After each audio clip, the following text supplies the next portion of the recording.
আসসালামু আলাইকুম এভরিওয়ান। আপনার শিশুর যদি হাম হয় সেই ক্ষেত্রে করণীয় কী?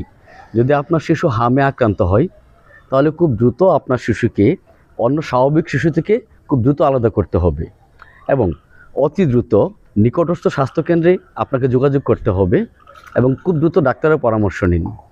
ডাক্তারের পরামর্শ ছাড়া আপনার বাচ্চাকে কোনো ধরনের ওষুধ সেবন করাবেন না।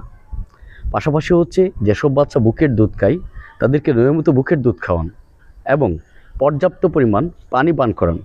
পাশাপাশি আপনার শিশুর যদি হাম রোগে আক্রান্ত হয় সেক্ষেত্রে আপনার কিছু করণীয় আছে, যেমন আপনি যখন আপনার শিশুর পরিচর্যা করবেন সেই ক্ষেত্রে অবশ্যই আপনি মাস্ক পরবেন, কেননা সেই মাস্ক পরার কারণে সংক্রামক ব্যাধি যেন আপনার মাঝে এসে সেটা ব্যাধি হয়ে না দাঁড়ায়।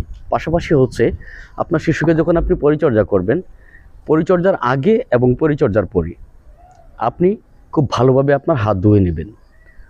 সর্বশেষ ভিটামিন এ জাতীয় খাবার খাওয়াবেন। এটাকে নিয়ে ভয় এবং ভীতিকর কোনো কিছু না রেখে স্বাভাবিক একটি রোগ, অন্য 10টি রোগের মতো হাম একটি স্বাভাবিক রোগ।